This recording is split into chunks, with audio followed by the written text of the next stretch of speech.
shkruan Gjergj Zefi.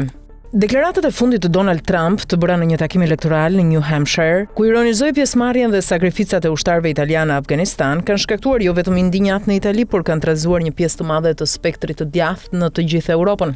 Italianët ishin atje vetëm për të bërë foto. Nuk din nëse ndonjë prej tyre gjuajti ndonjëherë një plumb. Citohet të ketë thënë Trump sipas The New York Times, 23 janar 2026. Duke hedhur balt jo vetëm mbi reputacionin e forcave të armatosura italiane, por mbi vetë etikën e Aleancës Euroatlantike. Kjo deklaratë ngre një pyetje shumë të thellë se ajo që mund të zgjidhet në një reagim diplomatik. Kush është në të vërtetë ky njeri që pretendon të përfaqësojë perëndimin ndërkohë që shkel mbi gjakun e aleat vet? Italia nuk është një fuqi që shfaqet në skenat ndërkombëtare për protagonizëm ushtarak, por përballë angazhimeve të NATO-s, ajo ka qenë një nga vendet më të përkushtuara, duke kontribuar me 53 ushtarë të vrarë dhe mbi 700 të plagosur në fushatat e vështira në Afganistan, veçanërisht në rajonin perëndimor të Heratit, ku operacionet italiane janë vlerësuar edhe nga vetë Pentagoni për profesionalizmin dhe ndikimin pozitiv mbi popullatën civile. Por Italia nuk ishte vetëm në kuadër të forcës ndërkombëtare për sigurinë dhe ndihmë, shtetet europiane kanë paguar një çmim të lartë. Sipas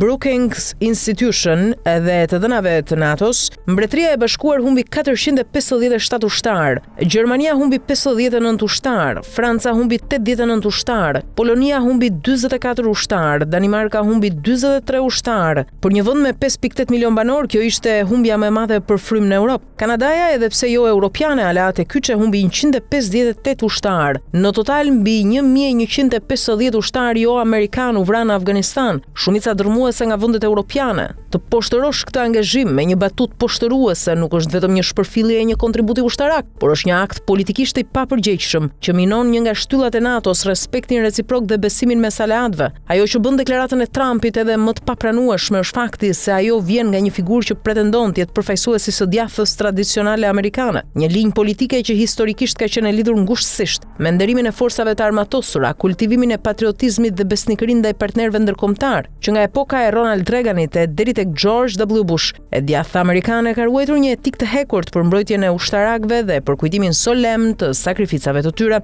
Të gjithë këta presidentë kanë bërë të qartë se nëse dikush ka derdhur gjak për krah ushtarëve amerikanë në ndonjë fushë betejë, ai ka fituar respektin dhe mirënjohjen e përhershme të SBA-ve. Dhe tani një njeri që vetë pretendon se është trashëgimtar i kësaj tradite sillet me një mungesë thelbësore empatie dhe respekti që i shkon për shtat më shumë një ciniku populist se sa një lideri konservator. Në këtë kontekst, reagimi që po vjen nga djathta europiane është më shumë se i justifikuar, është një krizë identiteti. Si është e mundur që një figure së djathtës që flet për shtetë fort dhe rend të flak poshtë nderin e ushtarëve të rënd? A mundet vallë djathta europiane në Itali, Poloni, Hungari apo Gjetsk të pranojë që lideri simbolik i linjës sovraniste globale të jetë një njeri që tallet me të rënët dhe minon vetë konceptin e sovranitetit kombëtar që ata thonë se mbrojnë? Le të jemi të qartë, përtej karakterit vetjak të Trumpit, kjo ngjarje është një sinjal më i gjerë për krizën morale të liderëve politik që e trajtojnë diplomacinë si spektakël dhe sakrificën si statistik. Të përqeshësh ushtarët e një aleati nuk është thjesht një gaf. Është një akt që vën në pikpyetje vetë kohezionin e perëndimit përballë sfidave globale. Në një kohë kur Rusia po teston kufijtë e NATO-s dhe Kina po ndërton aleanca të reja strategjike, sulmet e brendshme kundër aleatëve